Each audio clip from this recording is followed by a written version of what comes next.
হাসিনা পালায়া যায় নাই, শেখ হাসিনা স্থানান্তরিত হয়েছে। হয়তো আগামীতে আওয়ামী লীগ আবার ক্ষমতায় ফিরে আসতে পারে। আজকে হয়তো জনগণ মনে করে যে হ্যাঁ, শেখ হাসিনা যদি আসতে চায় আসুক, আমাদের আপত্তি নাই। আজকে যদি আপনি মনে করেন বাংলাদেশের রাজনীতিতে আপনি ফিরে আসতে চান, তাহলে রাস্তাটা তো আপনি বাতলাবেন, কিভাবে আসতে চান। আমরা এই তথাকথিত গ্রেফতারের বিরুদ্ধে আমরা 1 বছর পরে আমরা কোনো রাজনৈতিক প্রতিহিংসা পূরণ করার জন্য কোনো বিপক্ষ রাজনৈতিক দলে কাউকে গ্রেফতার করা হোক, এটা আমি চাই না। যদি কেউ করে আমি তার তীব্র প্রতিবাদ জানাবো। আমি মনে করি একটা সম্ভাবনাময় দল আপনি আজকে ক্ষমতার থেকে চ্যুত হয়েছেন, কালকে যে আপনি ক্ষমতায় ফিরে আসতে পারবেন না এর কোনো গ্যারান্টি নাই। আমি বলতে চাচ্ছি আওয়ামী লীগ বা সরকার যারা আছে তাদের বিরোধীদের ঐক্যটা নষ্ট হইলে তাদের লাভ হবে। এই জন্য বারবার আমি আহ্বান জানাচ্ছি, বিএনপির কাছে আহ্বান জানাচ্ছি, জামাতের কাছে আহ্বান জানাচ্ছি, এনসিপির কাছে আহ্বান জানাচ্ছি, এই 3টি শক্তির মধ্যে যেন কোনো অনৈক্য সৃষ্টি না হয়। এই 3টি শক্তির মধ্যে অনৈক্য সৃষ্টি হইলেই সেখানে কিন্তু ওই কি বলে না, যে লক্ষিন্দরের সাপের ওই গর্ত তৈরি হয়ে যাবে, ওই গর্ত দিয়ে লক্ষিন্দরের সাপ ঢুকে যাবে। আমি সরি আওয়ামী লীগের সাপ বলছি না, কিন্তু ক্ষতিকারক জিনিস সেখানে ঢুকে যাবে। এইটা যদি অনৈক্য হয়, যদি এই 3টি শক্তির মধ্যে অনৈক্য দেখা দেয়, তাহলে সেটা সরাসরি আওয়ামী লীগকে সাহায্য করবে। আমি রাজনৈতিকভাবে আওয়ামী লীগকে মোকাবেলা করতে রাজি আছি। আমি রাজনৈতিকভাবে জনগণকে নিয়ে আওয়ামী লীগকে মোকাবেলা করব, করে আসছি অতীত, এখনো করব। কিন্তু আমি আপনার অধিকার সংরক্ষণ করার রাজনীতি করব। আমি আপনাকে বিশ্বাস করি, আমি মনে করি, আমার রাজনৈতিক বিশ্বাস আপনাকে নির্বাচন করতে দেওয়া উচিত। এটা আমার বিশ্বাস, কারণ আমি মনে করি আমি প্রতিনিধিত্বের মাধ্যমে নির্বাচিত হব। আমি মনে করি আমার ব্যক্তিগত রাজনীতি হলো আমি আমার প্রতিপক্ষকেও সমান সুযোগ দিব, সে তাকে যদি জনগণ গ্রহণ করে করবে। আমি এই প্রতিহিংসার রাজনীতি বিশ্বাস করি না, এবং অতীত করি নাই। অতীত আমি একই কথা বলেছি। আপনারা যখন দেশ আপনি যেভাবে বলছেন, ভালো একটা ফর্মুলা নিয়ে বলছেন, দেশ তো সে পথে যাচ্ছে না। যাবে, আপনি চেষ্টা করে যাবে, চলেন সবাই মিলে চেষ্টা করি। দেশটা একদিনে চলে যায় না, দেশটা একদিনে পরিবর্তন হয় না। এই চেষ্টা তো করতে আপনার দলের পক্ষেও নাই, কিন্তু এই দলটা আপনার দল এইভাবে এই চিন্তা করছেন না। আমি আমার দলের পক্ষে নাই, বিপক্ষেও আছে তো মনে করি না। আমাদের কেউ বাধা দেয় নাই।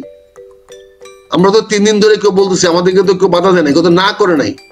কিন্তু আপনারা তো গ্রহণ করতে হবে, আপনারা তো বলতে হবে এই ধরনের যদি কোনো পরিকল্পনা সরকার থাকে, আপনাদের মুরব্বী আছে, আপনাদের যে মুরব্বী দেশগুলো আছে তাদেরকে বলেন তারা এই পয়েন্টটা তুলো। আপনাদের পক্ষে তো মার্কিন যুক্তরাষ্ট্র গতকালকে আইসা কি বলে ওই দেন দরবার করে গেছে। গতকালকে তো মার্কিন চার্জ দ্য অ্যাফেয়ার্স, ওরা সবাই যাদের স্বার্থে, যাদের ব্যবসার স্বার্থে, কারণ তারা জানে স্টেবিলিটি ছাড়া এখানে একটা স্টেবল ইলেকশন, স্টেবল গভর্নমেন্ট ছাড়া তার বিনিয়োগ এখানে নিরাপদ নাই। তাহলে সেটা তো আমরাও বলছি নাই, তাহলে আপনাকে তো আগে আসতে হবে, আপনাকে তো গ্যারান্টি দিতে হবে যে আপনি আবার ক্ষমতায় গেলে অতীতের মতো এগুলো করবেন না। আপনাকে তো বলতে হবে। আজকে রঞ্জন অন্য একটা প্রসঙ্গে যাই, বাণিজ্য উপদেষ্টা সর্বশেষ বলেছেন প্রকাশ না করার শর্তে তারা একটা চুক্তি করেছেন। এটা নিয়ে কোনো ধারণা আছে? এখন উনি তো বলেছেন প্রকাশ না করার শর্তে চুক্তি করেছেন। আমরা সারা বিশ্বের যতগুলোকের সঙ্গে আমেরিকানরা চুক্তি করেছে সবাই এনডিএ সাইন করে চুক্তি করেছে। কেন করাইছে তারা চুক্তি? যাতে থার্ড পার্টি জানতে না পারে আমরা তোমাকে কতটুকু ছাড় দিলাম, কতটুকু ছাড় দিলাম না। আমি তো এখনো মনে করি আমি যে বক্তব্যগুলো দিচ্ছি এই বক্তব্যগুলো বিএনপির হওয়া উচিত। যদি তারা 15 বছর 20 বছর আগে আমার কথাগুলো শুনতো, তাহলে বিএনপির এই যে ভাগ্য বিড়ম্বনা গুলা হয়েছে, আমার বিশ্বাস, আমি ক্ষুদ্রভাবে চিন্তা করি, হয়তো এরকম একটা পরিবেশ পরিস্থিতি আমাদের পড়তে হতো না। এখনো আমি তাই বলছি। আমি যা বলছি বিএনপির জন্য বলছি, বিএনপির পক্ষে বলছি, বিএনপির ভালোর জন্য বলছি। ওই যে শালা বলছে, ওই শালারে বলেন সেনাপতিকে বাপের ঠাকুর, হ্যাঁ সেনাপতি তোর চাকরি করে যে তোর তার বিচার চাইতে হবে, যেটা বলে এটা করে বলা। তোর বাপের বিচার করছ না কেন? তোর মধ্যে একটা পোলা জন্ম দিছে, পোলা পয়দা করছে, ওইটা চল সেনাপ্রধানের বিচার চাস তুই বেটা। আমরা বেশ জমজমাট একটা আড্ডা হলো, জমজমাট একটা আড্ডা হলো। আপনি আগামী 7 দিন কোন বাংলাদেশ আপনি বলেছেন 1 তারিখ থেকে চেঞ্জ আপনি দেখতেছেন, আপনি কোন আইডিয়া করতে পারেন চেঞ্জটা কি? আমি আপনাকে প্রশ্ন উত্তর বলছি, কোন বাংলা দেখতে চাই? যে স্বাধীন বাংলা আমরা করেছি 71 সালের 16 ডিসেম্বর, যে বাংলা চলে আসছে গত 52 বছর ধরে, এই বাংলাদেশটাকে আমরা গতিশীল দেখতে চাই, সামনে দিকে যেতে চাই। আর আমি অবশ্যই 1 তারিখ থেকে 5 তারিখ পর্যন্ত বাংলাদেশে একটা অস্থিতিশীল এবং একটা অবস্থা বিরাজমান দেখতে পাচ্ছি, চোখে ভাসতেছে। যদি কেউ না কেউ যদি পিছনে না হটে, যদি কেউ না কেউ সারেন্ডার না করে, কেউ না যদি তাকে রিকনসাইল না করে, কেউ যদি বাস্তবতাকে যদি মেনে না নেয়, তাহলে একটা বিড়ম্বনাময়, একটা অশান্তিকর পরিবেশ তৈরি হবে। এটা নির্ভর করবে আমার বড় রাজনৈতিক দলগুলোকে অবস্থানের উপরে। তারা যদি তাদের অবস্থানকে যদি জনগণের পক্ষে নিয়ে আসে, তারা যদি ঐক্য ধরে রাখে, তারা যদি অনৈক্য হয়, এরকম কোনো কাজ না করে, তাহলে আমি বাংলাদেশে আগামী 7 দিন কেন, আমি 1 বছরও কোনো সমস্যা দেখি না, 5 বছরও কোনো সমস্যা দেখি না। যদি ঐক্যে ফাটল না ধরে, যদি কোনো অনৈক্য দেখা না দেয়, তাহলে আমি 7 দিন না, আমি 5 বছরও 7 বছরও বাংলাদেশে আমি কোনো সমস্যা দেখি না। আমার অনৈক্য তৈরি হয়ে গেছে, কিন্তু আওয়ামী লীগ না, বিএনপি, এনসিপি, জামাত, এই 3টা দলের মাঝে অনৈক্য তৈরি হয়ে গেছে। না, তৈরি হয়ে গেছে এটা আপনারা দেখতেছেন, কিন্তু আমরা মনে করি অনৈক্যটা হওয়া উচিত না। আপনারা যে অনৈক্য দেখতে পাচ্ছেন, দেখতে না পারে কেউ, আমরা সেই চেষ্টাই করছি, সেই কথাই বলেছি, গত কদিন ধরে এই কথাই বলে আসতেছি, যে যারা শেখ হাসিনার বিরুদ্ধে ছিল, আওয়ামী লীগ সরকারের বিরুদ্ধে ছিল, তাদের জন্য বৃহত্তর কল্যাণের জন্য বড় কিছু স্যাক্রিফাইস করে হলো তাদের মধ্যে ঐক্য ধরে রাখতে হবে। ঐক্য ধরে রাখতে হলে স্যাক্রিফাইস করতে হবে, ত্যাগ স্বীকার করতে হবে। বৃহত্তর কোনো ত্যাগ স্বীকার করে হলে ঐক্য ধরে রাখতে হবে। আর ঐক্য ধরে রাখতে পারলে, আমি বলেছি আওয়ামী লীগের লোকদের গরু কিনে রাখতে, গরু খাওয়ানোর সময় আসছে, এটা আমি বলেছি। যদি ঐক্যের মধ্যে কোনো ফাটল হয়, এই 3 গ্রুপের মধ্যে যদি কোনো সংঘাত বা অনৈক্য হয়, তাহলে আওয়ামী লীগ গরু খাওয়াবে খুব তাড়াতাড়ি। এটা আওয়ামী লীগ তো পলিটিক্যাল পার্টি, সে জানে কোন সময় গরুটা খাওয়াতে হয়, গরুটা কিনতে হয়, সেটা সে জানে। প্লাস হচ্ছে তাকে মাইনাস করে যারা চিন্তা করেন, আওয়ামী লীগ তো বসে বাদাম খাওয়ার পার্টি না, তাই তো? অবশ্যই না, অবশ্যই না। আমি এই জন্য মনে করি সরকার এখন যে পদক্ষেপ নিতে যাচ্ছে, এটা জটিল হবে, খারাপ হবে, এবং এতে ভালোর চেয়ে মন্দ বেশি হবে। এখন যারা আছে তারা আর ওই আগের সরকারের, পতিত সরকারের দায়ী হতে পারে না, কারণ 1 বছর তাদেরকে আপনি কোনো আইনের আওতায় আনতে পারেন নাই। এখন যদি এই সরকার বাহানা করে নির্বাচনকে পিছানোর জন্য বা তাদের ক্ষমতা দীর্ঘায়িত করার জন্য এই গ্রেফতারি করার চেষ্টা করে, বা মানুষকে ধরে, অপরাধী হোক নিরপরাধী হোক, কাকে ধরে বিচারে নিয়ে এসে আটক রাখতে চায় বিনা বিচারে, তাহলে এটা ভালো হবে না। দেশের মানুষ, জনগণ ভালো চোখে দেখবে না, এবং এটা করা উচিত হবে না বলে আমি মনে করি। আমি স্পষ্ট মনে করি এখন আমাদের সময় আসছে রিকনসিলিয়েশনের। আমাদেরকে সবাইকে রিকনসিলিয়েশন করতে হবে। এই দেশটা আমাদের সবার, বাংলাদেশটা কারো বাপের দেশ নয়।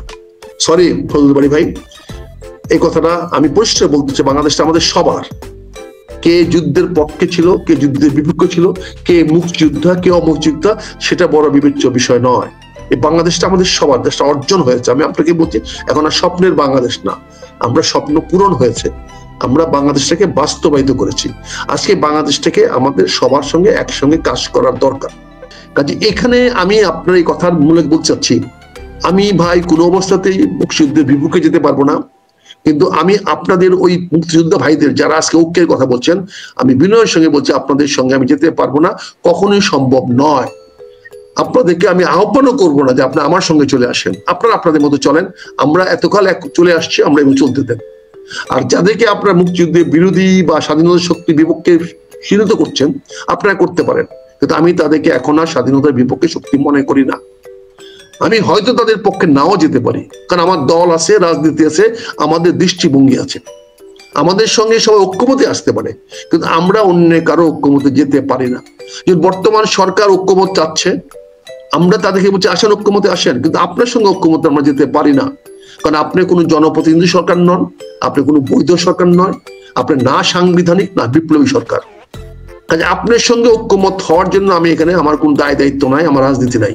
তো আপনারা যদি আমাদের সঙ্গে আসেন, সকল দল, এনসিপি বলেন, জামাত বলেন, অন্যান্য ইসলামিক দলগুলো বলেন এবং সরকার নিজে বলেন, তারা যদি বিএনপির সঙ্গে ঐক্যমতে আসতে চায়, তারেক রহমান সাহেবের নেতৃত্ব মেনে নিয়ে, দেশমাতা খালেদার নেতৃত্ব মেনে নিয়ে ঐক্যবদ্ধ হতে চায়, সবার জন্য রাস্তা খোলা, সবার জন্য দ্বার খোলা। আমরা সবাইকে স্বাগতম জানাবো। আপনি যে প্রসঙ্গের অবতারণা করলেন যে আপনি তাদের পক্ষে যাবেন না, তাদের পক্ষে যাবেন না, তারা যে জুলাই সনদের মাধ্যমে তাদের একটা অবস্থান স্পষ্ট করছে, জুলাই সনদে মুক্তিযুদ্ধের সম্মান অবদমন করা হচ্ছে, জুলাই সনদে 2024টাকেই মূল মুক্তির সোপান হিসেবে চিহ্নিত করা হচ্ছে। আপনি এটাকে কিভাবে দেখেন? এটা তাদের রাজনৈতিক অধিকারের ব্যাপার।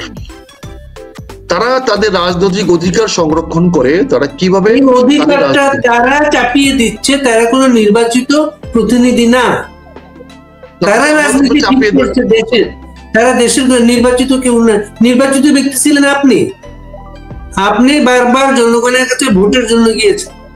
আপনি দেশটা কিভাবে চলবে না চলবে সেটা আপনি ঠিক করার একটা অধিকার রাখেন, কিন্তু তারা ঠিক করছে রাজনীতিটা, যারা কোনোদিন একটা মেম্বার ইলেকশনও করে নাই। নির্বাচনের মাধ্যমে একটা প্রতিনিধি সরকার গঠনের যে সংগ্রাম বিএনপি গত 15 বছর ধরে আওয়ামী লীগের বিরুদ্ধে করে আসছে, সেই জয়টা আমাদের এখনো হয় নাই।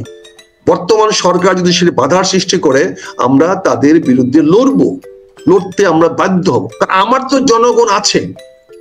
আমি তো মনে করি বাংলাদেশে যে কোনো নির্বাচন হইলে পরে আমি সুষ্ঠু, অবাধ, নিরপেক্ষ নির্বাচনের মাধ্যমে আমি জনপ্রতিনিধি হওয়ার সুযোগ পাবো। আমার এখানে কথার বাগড়া দেওয়া দরকারটা কি? কে কথায় বাগড়া দিচ্ছে, সে বাগড়ার মাধ্যমে ঝগড়া জড়িয়ে আমি নির্বাচনটাকে ব্যাহত করার কেন চেষ্টা করব? আমরা তো চাচ্ছি নির্বাচন দেখ। এই সরকার নির্বাচন না দিলে কি হবে? যেমন সরকার বিভিন্ন সময় বিভিন্ন বাহানা করে সময় কালক্ষেপণ করেছে। আগামী 1 তারিখের পরে তো পরিষ্কার হয়ে যাবে, আর একটা রাত বাকি আছে, এক রাতের পরে তো পরিষ্কার হয়ে যাবে যে এই সরকার কি চায়। 1 আগস্ট 1 তারিখ, আগস্ট মাসে 1 তারিখ তো অনেক দূরে নয়, এটা একদম একদিন পরে। এই একদিন পরে সরকারের কি রূপ হয় আমি অপেক্ষা করতে আপত্তি কোথায়? আমি আগ বাড়িয়ে কেন কথা বলতে যাব? আমি তো এখনো দৃঢ়ভাবে বিশ্বাস করি ডক্টর ইউনূস সাহেব একটি সুষ্ঠু, অবাধ, নিরপেক্ষ নির্বাচন দিতে পারবেন। আমি এও বিশ্বাস করি ডক্টর ইউনূসের নির্বাচন দেওয়ার কোনো ম্যান্ডেট নাই, ওনাকে সরকার পরিবর্তন করতে হবে। অন্তর্বর্তীকালীন সরকার নির্বাচন দিতে আসে না, এই সরকারের প্রথম রূপ বদলাতে হবে। তিনি প্রথমে রূপান্তরিত হতে হবে, এই পদ থেকে পদত্যাগ করে ওনাকে তত্ত্বাবধায়ক সরকার রূপান্তরিত হতে হবে, যেখানে আমার সংবিধানে লিপিবদ্ধ আছে। কাজে এটা যদি উনি না করেন তাহলে নির্বাচন তো আর এখানে হওয়ার প্রশ্ন ওঠে না। এবং অন্তর্বর্তীকালীন সরকার যতদিন ক্ষমতা থাকবে, অন্তর্বর্তীকালীন সরকার নির্বাচন দিতে বাধ্য নয় এবং তাদের কাছে নির্বাচন আমরা চাইতে পারিও না। আমরা যারা দাবি করতেছি তাদেরকে বিনয়ের সঙ্গে বলতেছি, আমরা ভুল জায়গায় প্রার্থনা করতেছি, আমরা ভুল জায়গায় সেজদা দিচ্ছি। আপনি সম্প্রতি জরুরি অবস্থার কথা বলেছেন, সম্প্রতি আপনি জরুরি অবস্থার কথা বলেছেন। আমি জরুরি অবস্থার কথা বলিনি তো, আমি কোথাও জরুরি অবস্থার কথা বলি নাই। আমি আজকে টেলিভিশনের মাধ্যমে বলছি সরকার যে জরুরি অবস্থার মতো অবসৃষ্টি করতেছে এটা সঠিক হবে না। আমি যেটা বলেছি, আমি বলেছি যে এখানে 2টা জিনিস আমি আমার একটা সুপারিশ দিয়েছি। একটা হলো জাতীয় সরকার গঠন করে, যার জন্য নির্বাচনের প্রয়োজন নাই। জাতীয় সরকার গঠন করে সকল দল থেকে লোক নিয়ে আপনি একটা সরকার গঠন করেন। সেখানে নীতিগত ভাবে, যেহেতু আওয়ামী লীগ 15 বছর একচ্ছত্রভাবে ক্ষমতায় ছিল, আমি আওয়ামী লীগকে আহ্বান জানিয়েছি আপনারা একটু রেস্ট করেন, একটু গ্যালারিতে বসেন, 5টা বছর গ্যালারি থেকে একটু দেখেন অন্যেরা কিভাবে 5 বছর। মেজর আখতারুজ্জামান, আপনি 15 বছর আওয়ামী লীগের কাছে আপনি বলছেন আপনি সুবিচার পান নাই, এবং আপনাকে ছাড়া আওয়ামী লীগের নির্বাচনগুলো সম্পূর্ণ হয় নাই। এখন আপনি ক্ষমতা পেয়ে যদি মাইনাস আওয়ামী লীগ যদি নির্বাচন করে ফেলেন, একটা এই ধরনের বড় একটা দলকে বাইরে রেখে আপনি কি মনে করেন দেশে কোনো শান্তি আসবে, বিনিয়োগের পরিবেশ আসবে? বিনিয়োগকারী তো আপনি একজন ব্যবসায়ী হিসেবে আপনি সিকিউর একটা পরিবেশ চান, সব রাজনৈতিক দল যদি থাকে তাহলে সেটার হতে পারে, সেটা মাইনাস আওয়ামী লীগ রেখে মাইনাস বিএনপি আওয়ামী লীগ কিছুই করতে পারে না। মাইনাস আওয়ামী লীগ রেখে কিভাবে আপনি আশা করেন সেটা? এবং বিরোধী দলে আওয়ামী লীগের শক্তি সবসময় এটা প্রমাণিত, বাংলাদেশে বিরোধী দলের সবচেয়ে ভালো সে। খুবই সুন্দর উপস্থাপনা করেছেন, খুবই ভালো করছেন, আমি আপনাকে অভিনন্দন জানাই। কতগুলো বাস্তবতা চিন্তা করে দেখেন, 15 বছর আমরা নির্বাচনে অংশগ্রহণ করেছি করি নাই, একটা নির্বাচনে অংশগ্রহণ করেছি, বাকি দুটাতে বিএনপি দলগতভাবে অংশগ্রহণ করে নাই, কিন্তু তারপরেও কিন্তু আপনি লাগাতার 15 বছর দেশ শাসন করেছেন।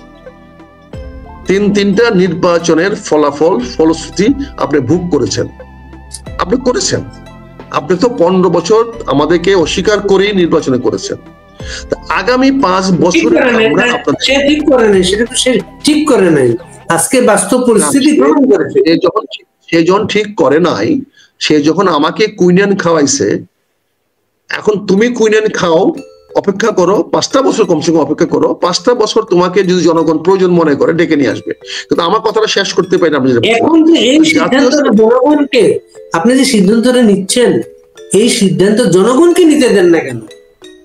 আমি তো সিদ্ধান্ত নিইনি, আমি বলেছি পরিষ্কার বুঝেছি, আমি বলছি এটা জাতীয় সরকার গঠন করতে।